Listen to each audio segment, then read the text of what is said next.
ওয়া আগুন সাবধান কুলনা ইয়া নারু কুনি বারদান ওয়া সালামান আলা ইব্রাহিম। ওয়া আগুন সাবধান, আমার ইব্রাহিম দোস্তের জন্য তুমি এমন ঠান্ডা হইবা না যে ঠান্ডার মধ্যে লেপ তোষক লাগে, আবার সব কাঁপতে থাকে, এমন ঠান্ডা লাগিয়া যায়, জ্বর আসিয়া যায়। এরকম ঠান্ডা হইবা না যেই ঠান্ডা আমার দোস্তের কষ্ট হয়। আবার এমন গরম হইবা না যে গরমটা বাতাস করা লাগে। ঠান্ডাও না গরমও না, এমন এয়ার কন্ডিশন হও। ইব্রাহিম পয়গম্বর বলেন, আমি 40 দিন আগুনে ছিলাম, এত আরামে ছিলাম, এত শান্তিতে ছিলাম, পৃথিবীতে যতদিন জীবিত ছিলাম এমন আরাম, এমন শান্তি আমি আর কোনোদিন পাই নাই। দায়িত্ব বাদশাহ নমরুদ দিলেন, ইব্রাহিম আলাইহিস সালাম মা যিনি ছিলেন তাকে দিলেন, তুমি নারীদের দেখাশোনা করবা, কোনো নারী যেন বের হতে না পারে। আর পুরুষদের যে হল ছিল, পুরুষদের যে ক্যাম্প ছিল, ওই ক্যাম্পের থেকে পুরুষজন বের হতে না পারে, তা দেখাশোনার জন্য বাদশাহ নমরুদ ইব্রাহিম পয়গম্বরের বাবা আজরকে দেখতে দিলেন। উভয়জন পাহারা দিচ্ছে। দীর্ঘদিন যাবৎ বাড়ি করে খবর নিতে পারেন নাই, স্ত্রীর খবর নিতে পারেন নাই। আজর ছিলেন বাদশাহ নমরুদের একেবারে বিশ্বস্ত মানুষ, প্রিয় মানুষ, আস্থাভাজন। এই আজর একদিন বাদশার কাছ থেকে অনুমতি নিয়ে তার বিবি আর পরিবারের খোঁজখবর নিতে বের হন। বিবির মোলাকাতে আসলেন, কথাবার্তা বলতে বলতে এক পর্যায়ে প্রেম জেগে যায়, এক সময় তার চাহিদা জেগে যায়। চাহিদা জাগতে দেরি বাদশাহ নিয়ন্ত্রণী এলাকার মধ্যেই স্বামী স্ত্রী মোলাকাত করে ফেললেন। মোলাকাত করার সাথে সাথে ওই রাতে বাদশাহ যেই বাচ্চা আসতে না পারে, নারীদের আলাদা করে ফেললেন, পুরুষকে আলাদা করে ফেললেন। পুরুষজন নারীদের ক্যাম্পে যেতে না পারে, তার দায়িত্ব পুরুষকেও দিলেন। কোনো নারী যেন কোনোভাবে স্বামীর সাথে সাক্ষাতের জন্য পুরুষ ক্যাম্পে আসতে না পারে, সেই দায়িত্ব দিয়ে রাখলেন। এত নিয়ন্ত্রণের মধ্য দিয়েও আল্লাহ তাআলা তার পয়গম্বর হাবিব খলিলুল্লাহকে এমন এক পরিবেশের মধ্য দিয়ে স্বামী স্ত্রী মোলাকাত ঘটায়া পাহারার মধ্য দিয়ে স্বামী স্ত্রীর সাক্ষাতের মাধ্যমে আল্লাহ তাআলা আজরের পৃষ্ঠদেশ থেকে ইব্রাহিম পয়গম্বরকে মায়ের বাচ্চাদের মধ্যে প্রবেশ করাইয়া দিলেন। গনে গনে বলতেছে, যেই বাচ্চার ভয় আপনি রাজত্বর ভয় পাচ্ছেন, আপনার রাজত্ব চলে যাবে, আপনার সব নষ্ট হয়ে যাবে। গণকরা গনে গনে বলতেছে, ও বাদশাহ, আমাদের গণার থিওরি বলে ওই সন্তান জমিনে চলে আসছে, কিন্তু খুঁজে পায় না। আসলে কোন জায়গায়, কোথাও খুঁজে পায় না। আল্লাহর কি কুদরত! ইব্রাহিম আলাইহিস সালাম আম্মা এমন স্বাভাবিক ছিলেন, বাচ্চা দিনের দিন পেটে বড় হচ্ছে, কিন্তু উপর দিক দিয়ে চিনার বুঝার কোনো আলামত আল্লাহ প্রকাশ করলেন না। স্বাভাবিকভাবে চলছে, স্বাভাবিকভাবে চলছে। এক রাওয়ায়াতে আসছে, এই স্বাভাবিক গতিতে চলতে চলতে উনি যে পেটের মধ্যে আসেন, কোন দিন প্রসব করছেন, এটা বাবা আজও টের পর্যন্ত পায় না। আরেক রেওয়ায়াতে আসছে, আজর নিজে স্ত্রীকে লুকায়া লুকায়া পাহাড়ে গুহায় দিয়ে আসছিলেন। উনি জানতে পারছেন যদি বাদশাহ জানতে পারে সন্তান হয়েছে মেরে ফেলবেই। এক রেওয়ায়াতে আসছে, বিবি নিজেকে গোপন করে করে পাহাড়ের গুহায় চলে গেছেন। আরেক রেওয়ায়াতে না, আজর নিজে নিজেই স্ত্রীকে গুহায় লুকায় রাখছিলেন, সেখানে বাচ্চা প্রসব করছেন স্বাভাবিকভাবে। আল্লাহর কুদরতি মুআমেলা, বাচ্চা প্রসবের পরে এই বাচ্চা যে প্রসব করছেন পৃথিবীর স্বাভাবিক বাচ্চার মতো না। উনি এমন একজন পয়গম্বর হবেন, যার নাম হবে খলিলুল্লাহ, যিনি জাতির ইমাম হবেন। মিল্লাত আবিকুম ইব্রাহিম, উনি জাতির পিতা হবেন। ওনার মধ্য থেকে আল্লাহ তাআলা শত শত নবী দুনিয়ায় পাঠাবেন। ওনার বংশ থেকে আল্লাহ তাআলা ইসমাইল পয়গম্বরকে বাড়ি করবেন। ইব্রাহিম পয়গম্বরের এই বংশ থেকে আল্লাহ তাআলা আমার আপনার নবী মুহাম্মদ মুস্তাফা সাল্লাল্লাহু আলাইহি সাল্লামকে আল্লাহ তাআলা জমিনে আনবেন। এমন এক সন্তান পাহাড়ের গুহায় জন্মগ্রহণ করছেন। উনি স্বাভাবিক জন্মগ্রহণ করে প্রসব করে স্বাভাবিক নারীর মতন এই বাচ্চাকে গুহায় রেখে চলে আসতেন। মহল্লার কোনো মানুষ বুঝতে পারতো না, নমরুদের কোনো বাহিনী টের পাইত না। এই যে সারাদিন এই বাচ্চা ইব্রাহিম পয়গম্বর একা একা গুহায় থাকতেন, এই বাচ্চা কোথায় দুধ পান করবে, কে পাহারা দিবে, না জানি কোন হিংস্র পানি এসে বাচ্চাকে কেড়ে নিয়ে যায়। আল্লাহ পাক কুদরতি মুআমেলায় ইব্রাহিম পয়গম্বর আম্মা বলেন, আমি যখন সারাদিন সংসার পার মহল্লার মানুষের সাথে মিলামেশা করে চলাফেরা করে আমি যখন আমার পার্সোনাল সময় যখন আমার সন্তানকে দেখতে যাইতাম, যা দেখে আমার ইব্রাহিম হাতের আঙ্গুল চুষতেন। আমি বারবার তাকায় দেখছি আমার সন্তান কোনো কান্না করে না, ছটফট করে না, বিরক্ত করে না, কিন্তু আঙ্গুলগুলো বারবার চুষে। আম্মা জান বলেন, আমি ভালো করে তাকায় দেখি আল্লাহ আমার সন্তানের আঙ্গুলের মাথার মধ্যে দুধের নহর জারি করে দিয়েছে। এটা চষে চষে আমার সন্তান ক্ষুধা নিবারণ করতেন। আর আশ্চর্য হয়ে যাবেন, একটা সন্তান এক সপ্তাহ যত বড় হয়, এক সপ্তাহ যত বড় হয়, ইব্রাহিম পয়গম্বর গুহার ভিতরে একদিন ওই পরিমাণ বড় হইতেন। এক মাসে একটা বাচ্চা যত বড় হয়, ইব্রাহিম পয়গম্বর গুহার মধ্যে এক সপ্তাহে ওই পরিমাণ বড় হইতেন। এক বছরে একটা বাচ্চা যত বড় হয়, ইব্রাহিম পয়গম্বর এক মাসে ওই পরিমাণ বড় হইতেন। এমনকি ইব্রাহিম পয়গম্বর ওই গুহার মধ্যে 15 মাস ছিলেন। যদি একদিনে এক সপ্তাহ বড় হয়, এক সপ্তাহ এক মাসের বড় হয়, একটু চিন্তা করে দেখেন 15 মাসে কত বড়। উনি কথা বলা শিখে ফেলছেন, মা সাথে হেঁটে হেঁটে বাড়িতে চলে আসছেন। মা গোপন করছিলেন, কিন্তু ইব্রাহিম পয়গম্বর এত গোপন নিজে রেখে রেখে ইব্রাহিম পয়গম্বরকে আল্লাহ বড় করলেন। উনি এমন একজন দামি পয়গম্বর হবেন, যেই পয়গম্বরের মাধ্যমে আল্লাহ তাআলা মূর্তিকে ভেঙ্গে চূর্ণ বিচূর্ণ করে তাওহীদকে জমিনে আল্লাহ জিন্দা করবেন। এই জন্য কোন কবি চমৎকার করে বলেন, কুল হুয়াল্লাহু আহাদ হে তেরি ওয়াহদত কে লিয়ে, কুল হুয়াল্লাহু আহাদ হে तेरी वहदत के लिए, और अल्लाह समद है तेरी कुदरत के लिए, और अल्लाह समद है तेरी कुदरत के लिए। लम यलिद से आया तूने किसी को न जना, हाय फरमान तेरा तेरी शहादत के लिए, है फरमान तेरा तेरी शहादत के लिए। अल्लाहु अकबर বলেন। একত্ববাদ যে পয়গম্বরদের আল্লাহ জমিনে স্পষ্টভাবে প্রকাশ করেছেন, তিনি হলেন ইব্রাহিম আলাইহিস সালাতু ওয়াস সালাম। আল্লাহ ওনাকে কত পরীক্ষা দিয়েছেন। জন্মের সময় পাহাড়ের গুহায় রেখে রেখে পরীক্ষা, মার স্নেহ, মার মমতা সবকিছু থেকে আলাদা রেখে আল্লাহ কি কুদরতি মুআমালার মাধ্যমে, যেখানে বাদশা নমরুদ পুরুষ সন্তান জন্মগ্রহণ করছে, ছেলে সন্তান জন্মগ্রহণ করছে, খবর পাইতে দেরি, হত্যা করতে দেরি নাই। সেই কঠিন পরিবেশে আল্লাহ এমন কুদরত খাটায়া সরকারি নিয়ন্ত্রণী পাহাড়ের মধ্যে আল্লাহ তার পয়গম্বরকে জমিনে নিয়ে আসছেন, জমিনে নিয়ে আসছেন।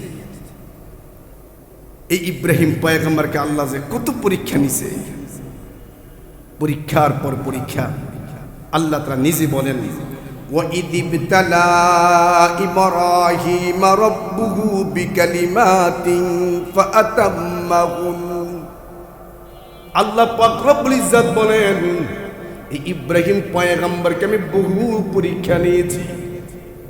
কত কঠিন পরীক্ষা, ইব্রাহিম পয়গম্বরকে আগুনে পড়তে হয়েছে। পৃথিবীর কোনো আগুন নবীকেও চিনে না, মানুষকেও চিনে না। নবীদের যেমন পুরায়, সাধারণ মানুষকেও পোড়ায়, আগুন সব কিছুকে পোড়ায়া দেয়।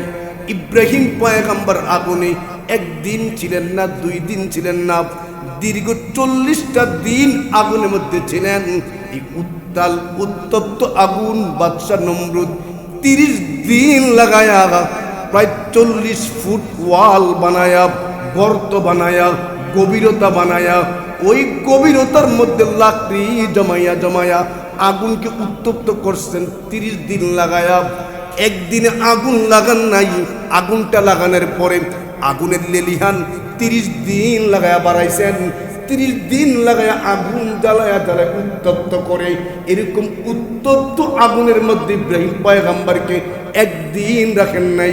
40টা দিন পয়গম্বর আগুনের মধ্যে ছিলেন। যেই মুহূর্তে আগুনে ফালাবেন, ওই মুহূর্তে যেই সরক গাছ ব্যবহার করছিলেন, ওই সরক গাছকে যখন আগুনের মধ্যে ফালাবেন ইব্রাহিম পয়গম্বরকে, কোনো মতে গাছটা লড়াইতে পারতেছেন না। ওই লিফট বা ওই ক্যারেন লড়াইতে পারতেছে না। ওই মুহূর্তে ইবলিস নমরুদকে কানে কানে বলে, আপনি যদি এই পয়গম্বরকে ইব্রাহিমকে যদি আপনি আগুনে ফালাইতে চান, এমনি এমনি পড়বে না। এই ক্যারেনের মধ্যে যে আপনি ইব্রাহিমকে বাঁধছেন, এই ক্যারেনটা যেন আগুনের মধ্যে না যায়, এই জন্য আল্লাহ এই ক্যারেনের গোড়ার মধ্যে আল্লাহ ফেরেশতা দিয়া ক্যারেন আটকায়া রাখছে, পড়বে না। কি করব? বলে এখন নর্তকী নাচান,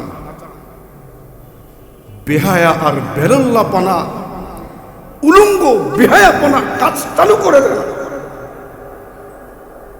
যদি এই কাজগুলো করেন, নষ্টামি করেন, রহমতের ফেরেশতা এখানে থাকবে না। এই মুহূর্তে বাদশা নমরুদ শয়তানের কুমন্ত্রণায় মেয়েদেরকে, সুন্দরী মেয়েদেরকে এনে প্রকাশ্যে দিবালোকে জিনা করতে বাধ্য করে দেয়, উলঙ্গ বেহায়াপনা শুরু করে দেয়। ইব্রাহিম পয়গম্বরকে তখন ওই মুহূর্তে নমরুদ বলে, ইব্রাহিমকে এভাবে আগুনে ফেলাইলে হবে না, ওরে কে পারবা তার শরীর থেকে কাপড়গুলো খুলে ফেলতে? একজন পয়গম্বর তার শরীর থেকে কাপড় খুলবে, কোনো বেঈমান রাজি হয় না। কিতাবের মধ্যে আছে, ওই মুহূর্তে ইব্রাহিম পয়গম্বরের বাবা আজর বলে, বাচ্চা, যেই সন্তান আমার রাজাকে মানে না, আমার খোদাকে মানে না, আমি সন্তানকে মানি না। আমার সন্তানকে উলঙ্গ করার জন্য কেউ রাজি না হইলে আমি রাজি আছি। আজর দৌড়ে গিয়া ইব্রাহিম পয়গম্বরের জামাগুলো খুলে ফেললেন। যখন নিচের অংশ খুলবেন, ওই মুহূর্তে ইব্রাহিম পয়গম্বর, আব্বা, পৃথিবীর কোনো সন্তান তার পিতার হাতে লজ্জিত হয় না, পিতা বেজ্জতি করে না। আপনি আমার নের খুলিয়েন না, আমার পায়জামা খুলিয়েন না, কিন্তু আজব তার খোদাকে রাজি খুশি করার লাগা, বাদশা নমরুদের কাছ থেকে উপহার পাওয়ার লাগা জলিল কদর পয়গম্বর ইব্রাহিমকে যখন উলঙ্গ করতেছিলেন, ইব্রাহিম পয়গম্বর কলিজা ফাটিয়া যায়, আমার বাবা জাতির সামনে আমাকে উলঙ্গ করে ফেলতেছে। ইব্রাহিম পয়গম্বরকে যখন নিজের আপন পিতা উলঙ্গ করতেছিলেন, তখন আল্লাহ জিব্রাইলের মাধ্যমে জান্নাত থেকে জান্নাতের কাপড় পরায় পরা লজ্জাস্থান ডাকতেছিলেন। সন্তানের উলঙ্গ বাবা করতেছে, কাপড় খুলতেছে, আর ওদিক দিয়ে ইব্রাহিম আলাইহিস সালামকে জিব্রাইল আমিন জান্নাতের পোশাক পরায়া ঢেকে দিচ্ছেন। কেউ তার লজ্জাস্থান দেখে নাই। এরকম করে সড়ক গাছ চলতেছে, আগুনে ফালাইয়া দিলেন। আজীব দৃশ্য। আগুনে ফালাবার পরে বাদশা নমরুদ অনেক উপরে উঠছে, ইব্রাহিম জ্বলবে দেখবে। অনেক উপরে উঠার পরে তাকায়া দেখে ইব্রাহিম পয়গম্বর আগুনে জ্বলবে দূরের কথা, উনি আগুনের মধ্যে মনে হয় চির শান্তি নিরাপদে বসবাস করতেছেন। ওই মুহূর্তে বাদশা নমরুদ, আল্লামা আরিফি রুমি লেখেন, ওই মুহূর্তে বাদশা নমরুদ আগুনকে লক্ষ্য করে, আগুন রে, তোর স্বভাব যাকে পাবি তাকেই পুরাবি। আজকে আমি বাদশা আমার চির দুশ্মনকে তোর পেটের মধ্যে দিলাম, তুই আমার এই দুশ্মনকে না জ্বালায় তা খেলতে দিলি, আনন্দ করতে দিলি। ওরে আগুন, তুই কি তোর জ্বালাইবার ক্ষমতা হারায় ফেললি নাকি? আল্লামা আরিফি মুসনবী লেখেন, এই কথা নমরুদ বলতে দেরি আগুনের জবান খুলে যায়। আগুন চিৎকার দেয়া বলে, ও নমরুদ, আমি আগুন জ্বালাইবার ক্ষমতা হারাই না, আমি জ্বালাইতে পারি কি পারি না, তুই একবার ভিতরে আইসা দেখ আমি জ্বালাইতে পারি কি পারি না। কিন্তু আমার মধ্যে যিনি আসছেন উনি সাধারণ ব্যক্তি না। আল্লাহ যখন ইব্রাহিম পয়গম্বরকে আগুনের বাদশা ফালায়া দেয়, আল্লাহ পাক আগুনকে বলেন, কুলনা ইয়া নারু কুনি বারদাও ওয়া সালামান আলা ইব্রাহিম ওয়া আগুন সাবধান, কুলনা ইয়া নারু কুনি বারদাও ওয়া সালামান আলা ইব্রাহিম ও আগুন সাবধান, আমার ইব্রাহিম দুস্তের জন্য তুমি এমন ঠান্ডা হইবা না যে ঠান্ডার মধ্যে লেপ্তশক লাগে, আবার সব কাঁপতে থাকে, এমন ঠান্ডা লাগিয়া যায়, জ্বর আসিয়া যায়। এরকম ঠান্ডা হইবা না যেই ঠান্ডা আমার দুস্তের কষ্ট হয়। আবার এমন গরম হইবা না যে গরমটা বাতাস করা লাগে। ঠান্ডাও না গরমও না, এমন এয়ার কন্ডিশন হও। ইব্রাহিম পয়গম্বর বলেন, আমি 40 দিন আগুনে ছিলাম, এত আরামে ছিলাম, এত শান্তিতে ছিলাম, পৃথিবীতে যতদিন জীবিত ছিলাম এমন আরাম এমন শান্তি আমি আর কোনোদিন পাই নাই। কত বড় পরীক্ষা! এই নমরুদ যখন আইন জারি করলো, আমাকে সেজদা না করলে তার কোনো জীবন নাই, আমাকে সেজদা করতে হবে, আমাকে খোদা বলে স্বীকার করতে হবে। এমন কি বাদশা নমরুদ তাকে যখন কেউ খোদা দাবি করে সেজদা দিত, তাকে খাবার দাবার দিতেন। ইব্রাহিম পয়গম্বর যখন এই বাদশা নমরুদের সামনে গেলেন, বাদশা নমরুদ বলে, ইব্রাহিম আমাকে খোদা বলে স্বীকার করে নাও, আমাকে খোদা বলে স্বীকার করে সেজদা দাও। ইব্রাহিম পয়গম্বর বলেন, মানুষ খোদা হতে পারে না, আপনি খোদা হতে পারেন না, আপনি আমার রব হতে পারেন না, আমার একমাত্র রব আল্লাহ, একমাত্র রব আমার আল্লাহ। ইন্নী ওয়াজ্জাহতু ওয়াজহিয়া লিল্লাযী ফাতারাস সামাওয়াতি ওয়াল আরদ হানিফা। আমার রব তো সে আল্লাহ যার দিকে আমি মাথা নত করব, আমি চেহারা ঘুরাবো, আপনি আমার রব না। ইব্রাহিম পয়গম্বর সেজদা দিলেন না, নমরুদ খাবার দাবারও দিলেন না, খালি চলে আসছিলেন। ওই দিন বাড়িতে আসার সময় স্ত্রী খাবার চাবেন, কি খাবার দিবেন?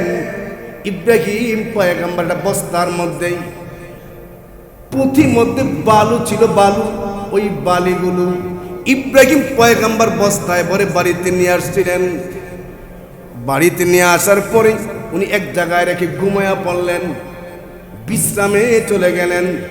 বিশ্রাম থেকে উঠে দেখেন বিবি সায়রা আলাইহিস সালাম উনি রান্না বান্না করতেছেন, রুটি বানাচ্ছিলেন। ইব্রাহিম পয়গম্বর বলেন, বিবি গো, খাবার কই পাইলাম? ঘরে কোনো খাবার ছিল না, আমি তো খাবার পাই নাই। বিবি সায়রা বলে, কেন? আপনি যে বস্তা রাখছিলেন, আমি খাবারের প্রয়োজনের কারণে আমি বস্তা নাড়া দিয়া দেখি বস্তার ভিতরে দামি দামি আটায় ভরা, সেখানে খাবার পেয়েছি। ইব্রাহিম পয়গম্বর বুঝতে পারলেন আমার আল্লাহ সাহায্য কেমনে আসে। সেই ইব্রাহিম পয়গম্বর যখন এই বাদশা নমরুদের সামনে গেলেন, যাকে আল্লাহ রাজত্ব দিছিলেন, রাজত্ব দেওয়ার পরে ইব্রাহিম পয়গম্বর বলতেছেন, আপনি আমার রব না, আপনি বিশ্বজগতের মালিক না, আপনি আল্লাহ না, আমার আল্লাহ হলেন আল্লাহ, আপনি আল্লাহ না। এই কথা বলার পরে ইব্রাহিম পয়গম্বর বলেন, ইয ক্বালা ইব্রাহিম রাব্বিয়াল্লাযী ইউহয়ী ওয়া ইউমীত। ইব্রাহিম পয়গম্বর বলেন, বাদশাহ তুমি আল্লাহ হতে পারো না, তুমি খোদা হতে পারো না, আমার আল্লাহ হলেন তিনি যিনি জীবিতকে মৃত করেন, যিনি জীবিতকে মৃত করেন, আবার উনি আবার মরাকে জীবিত করেন। আল্লাহ হলেন তিনি যিনি ইউহয়ী ওয়া ইউমীত, জীবন দেন আবার মরণ দেন। ঠিক কিনা বলেন? ইব্রাহিম পয়গম্বর বাদশা নমরুদকে বলে, আমার রবকে চিনেননি? আমার রব হলেন তিনি যিনি জীবন দিতে পারেন, যিনি মৃত্যু দিতে পারেন। এই কথা বলার পরে বাদশা নমরুদ বলে, ক্বালা আনা উহয়ী ওয়া উমীত। ও ইব্রাহিম, তোমার রব যেমন জীবিতকে জীবন দিতে পারে, জীবন দিবার পারে, আবার মরণ দিবার পারে, তিনি তোমার রব। আমি বাদশা নমরুদ, আমিও জীবন দিবার পারি, আমিও মরণ দিবার পারি। এই কথা বলার পর ইব্রাহিম পয়গম্বর বলে, প্রমাণ দেন, আপনি কিভাবে জীবিতকে মরণ দেন, আবার মরণওয়ালাকে জীবন কেমনে দেন, প্রমাণ দেন।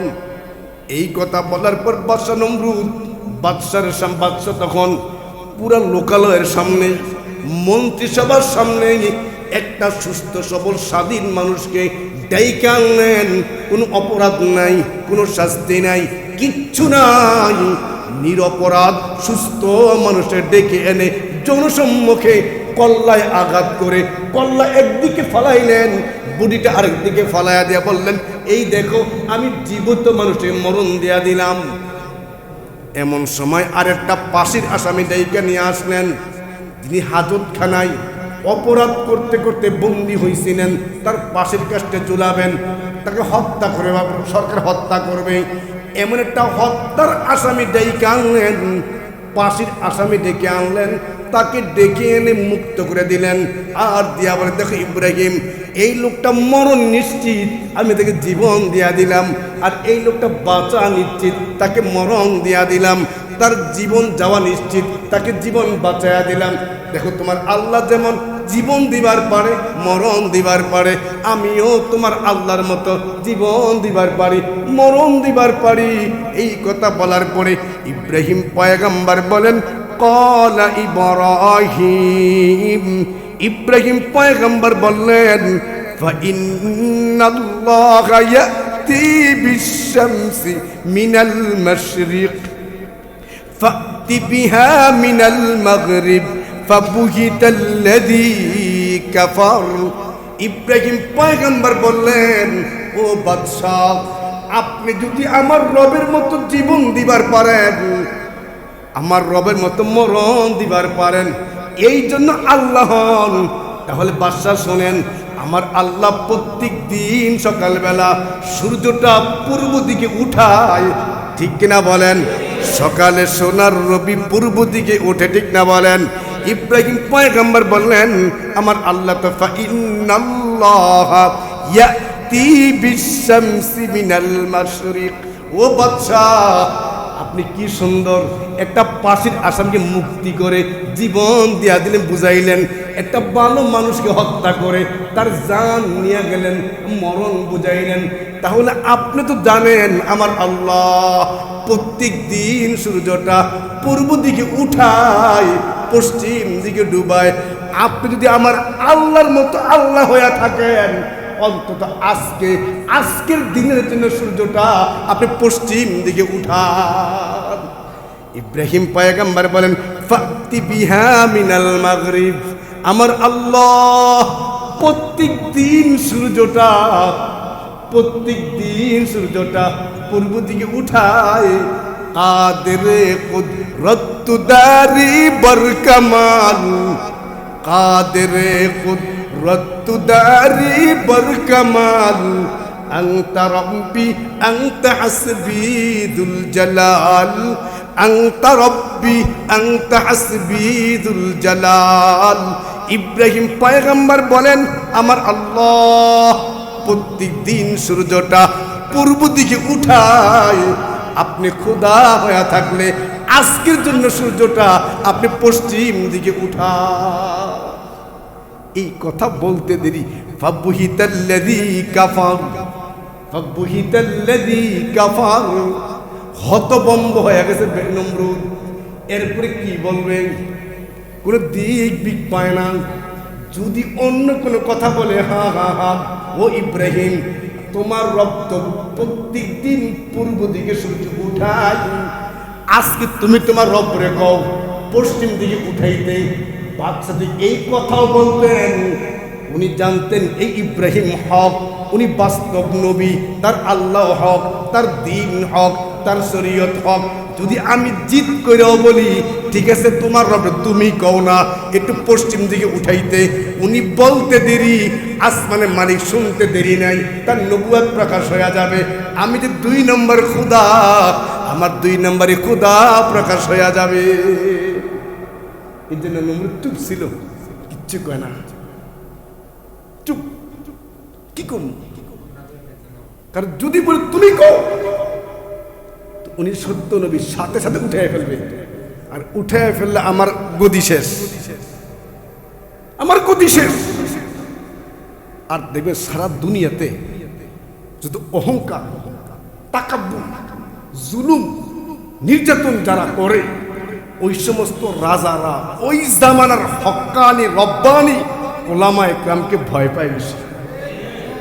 আসলে ওই হুজুররা, ওই আল্লাহওয়ালারা, ওই নবীরা, ওই অলিরা তাদের রাজত্ব টান দিবেন না, তাদের গদিতে বসবেনও না, গদিতে নামাইবেনও না, কারোর গদিতে বসাইবেনও না।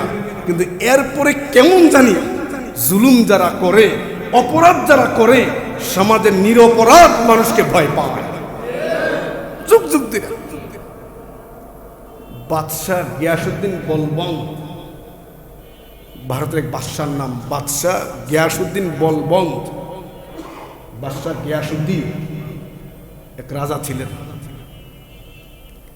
নিজামুদ্দিন আউলিয়া রহমতুল্লাহ আলাইহি। ওনার খানকায় প্রত্যেক দিন শত শত মানুষের রান্না হইত, শত শত মানুষ ওনার খানকায় ফ্রি। প্রত্যেক বেলা, প্রত্যেক দিন শত শত মানুষের রান্না হইত। কোত্থেকে আসতো, কেমনে আসতো, কিচ্ছু জানতো না। রান্না হচ্ছে, খাবার আসছে, রান্না হচ্ছে, শত শত মানুষ খাচ্ছে। ওনার দরবারে প্রতিদিন হাজার হাজার মানুষের ঢল, দিন শিখে আল্লাহ বিল্লাহ করে। ওনার দরবারে এই লোকের আনাগোনা দেখে বাদশাহ গিয়াসউদ্দিন বলবন্তের কানে কানে কে জানে বলল, বাদশাহ আপনি যে চুপচাপ বসে রয়েছেন, আপনার কোনো স্লোগান নাই, আপনার কোনো জনগণ নাই, সব জনগণ নিজামুদ্দিন আউলিয়ার দরবারে। আপনি যদি এখন থেকে নিয়ন্ত্রণ না করেন, ওনাকে না আটকান, ওনাকে না দাবান, আপনার গদি বেশি দিন টিকবে না। জনগণ সব হের দরবারে যায়, তাই নাকি? বাদশাহ মুহূর্তের মধ্যে এলান করে দিলেন, রাজদরবার থেকে এলান হলো নিজামুদ্দিন আউলিয়ার দরবারে আজ থেকে লোক যাওয়া নিষেধ, খাবার দাবারের গাড়ি যাওয়া নিষেধ। পীর সাহেবকে বলা হলো, হযরত রাষ্ট্রীয় ফরমান জারি হয়েছে, কোনো মানুষ আসতে পারবে না, খাবারের কোনো গাড়িও আসতে পারবে না, কি করব? নিজামুদ্দিন আউলিয়া রহমতুল্লাহ বললেন, তোমরা প্রত্যেক দিন যেই পরিমাণ খাবার পাকাইতা, এই আইন করার পরে এখন প্রত্যেক বেলা ডবল পাকাও। বলেন সুবহানাল্লাহ, ডবল পাকাও। হুজুর মানুষ আসা নিষেধ, আর আমি বলছি ডবল পাকাও। শত বাধার পরেও মানুষের ঢল দ্বিগুণ থেকে দ্বিগুণ। বাদশা গিয়াসুদ্দিন বলবন্দের মাথা খারাপ, চতুর্দিক দিয়ে সমস্যা, রাজদরবারে আসলেই বাধা। এর মধ্যে হঠাৎ বাদশা অসুস্থ। কি অসুস্থ? পেশাব হয় না, পেশাব হয় না। রাজা মানুষ, তার পেশাব হয় না, ডাক্তার তো লগে লগে, ডাক্তার কোন চিকিৎসা কিছুতেই পেশাব চালু করতে পারে না, হয় না, হয় নাই। তার রাজদরবারে, তার সীমানার মধ্যে যত অঞ্চলে যত দামি ডাক্তার বিজ্ঞ সব আনা হয়েছে, কোনোভাবে কোনো ঔষধ কোনো রোগ কেউ খুঁজে পায় না তার পেশাব চালু করতে পারে। শেষ পর্যন্ত বাদশা জ্ঞানে বলবেন, তার মা সব কিছু বুঝতে পারছেন, সব বুঝতে পেরে বাদশা গেল, বাদশা রে ও আমার সন্তান শোনো, তোমার পেশাব কোনোদিন চালু হবে না রে বাদশা। আমি মা হইয়া বলছি, তুমি যে আগুন নিয়ে খেলা করতে গেছ সেখানে মাপ না নিলে তোমার পেশাব কোনোদিন চালু হবে না। মা শেষ পর্যন্ত এই বাদশার পক্ষ হইয়া গিয়াসুদ্দিন বলবন্দের জন্য নিজে আউলিয়াদের মাফ চেতে গেছে, আপনি আমার ছেলেকে মাফ করে দেন। নিজের আউলিয়া বললেন, আমি মাফ করতে পারি এক শর্তে, আমি মাফ করতে পারি এক শর্তে। কি শর্ত? আপনি যে আপনার ছেলেকে বলেন পুরো এই বলবন্দ এলাকার, পুরা এই ভারতের এই ক্ষমতা, পুরা এই ভারতের ক্ষমতা আমার হাতে দিলে আমি তাকে মাফ করব। বেটা জান বাঁচানা দেশ দিয়ে কি করব? যার পেশাব বন্ধ হয়েছে ও জানে পেশাব কত কষ্ট। দুনিয়ার সমস্ত আরাম আরাম লাগে না যদি পেশাব না বের হয়। মা এসে বলে, বাবা যদি বাঁচতে চাও, আল্লাহর ওলি এই প্রস্তাব দিছে। গিয়েছেন বলবন বলে, মা আগে জান দরকার, রাজত্ব দরকার নাই, আনো কাগজ। কাগজ এনে পুরো ভারতের ক্ষমতা একবারে সিল সাপ্পর মেরে দিয়া দিলেন, আমার প্রাণ বাঁচা। মা এই কাগজ নিয়ে আল্লাহ ওলির কাছে গেলেন। নিজামুদ্দিন আউলিয়া রহমতুল্লাহ বললেন, মাগো আপনি যে কাগজ নিয়ে আসছেন এই কাগজটা সাধারণ কাগজ না, পুরা ভারতের ক্ষমতা এই কাগজের মধ্যে লেখা।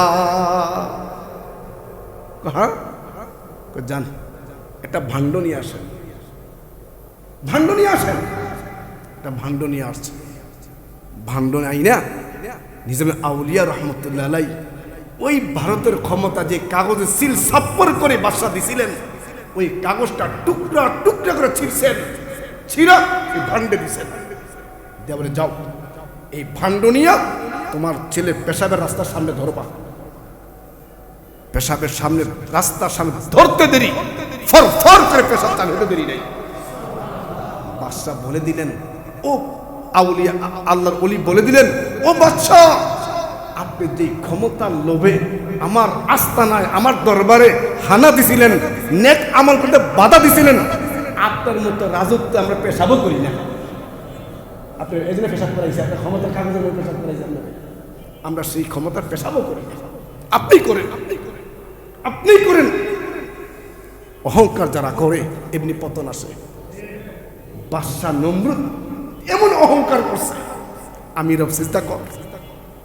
ইব্রাহিম পয়গাম্বর বললেন, আপনি এত বড় খোদা কেমনে? আমি মরণ রে মরণ দিই, জীবিত রে জীবিত করি। ইব্রাহিম পয়গাম্বর আমার আল্লাহর গুণ কয় আমিও পারি, দেখান না, দেখাইছে।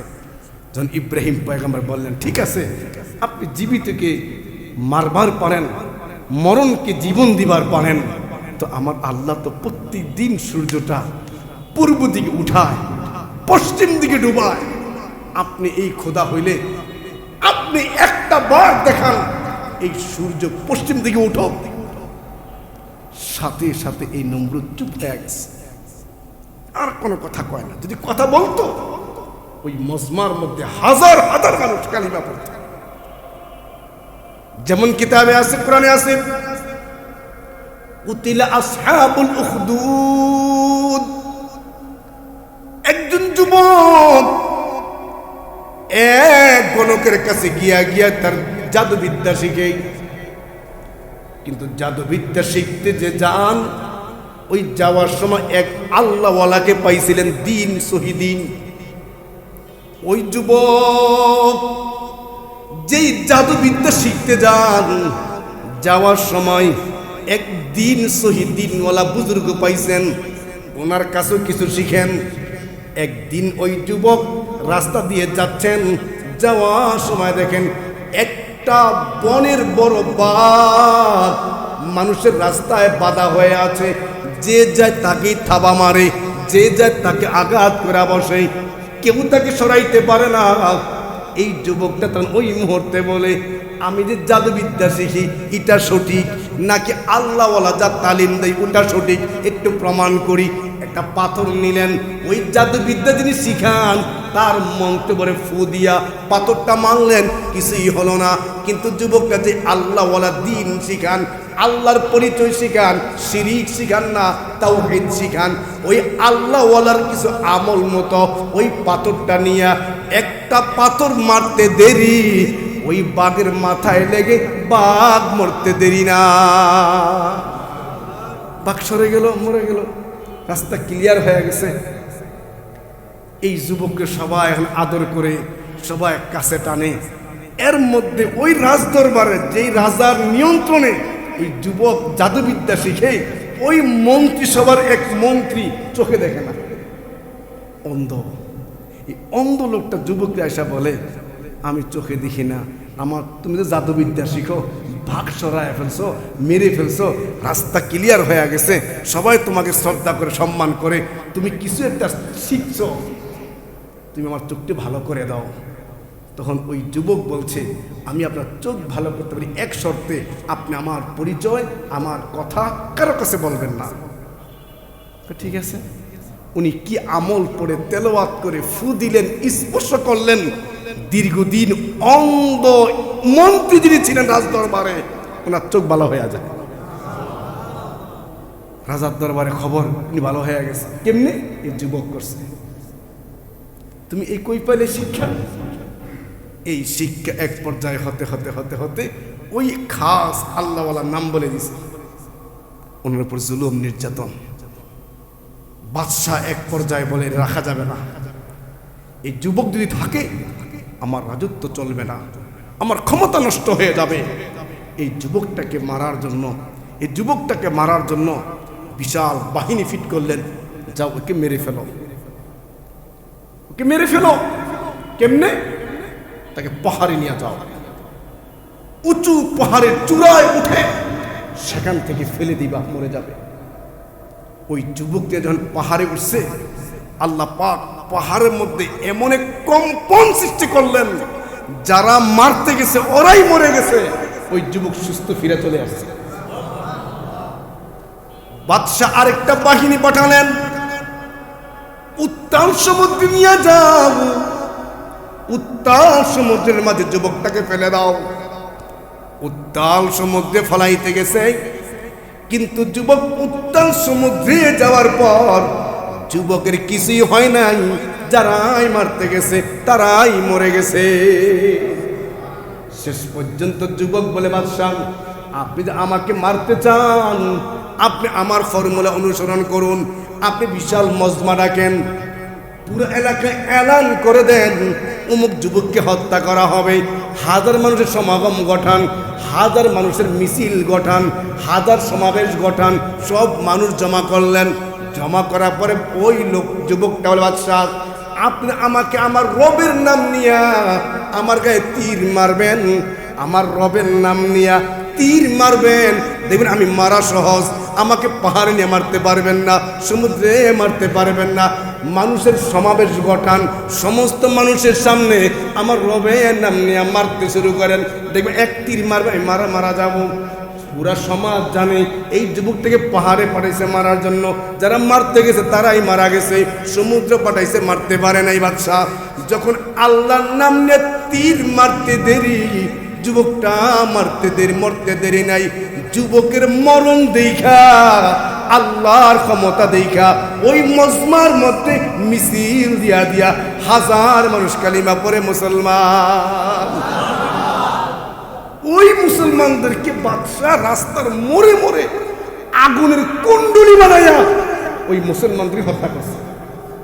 এদেরকে বলে কুতিলা আসহাবুল উখদুদ, গর্তের কাহিনী। মুমিন নিজে জান দেয়া যায়, তার জানের কারণে হাজার মানুষ আল্লাহ পাওয়া যায়। ইব্রাহিম পয়গম্বর একা আগুনে গেছে, কিন্তু তার আগুনের কারণে হাজার হাজার মানুষ আল্লাহর পরিচয় পাইছে।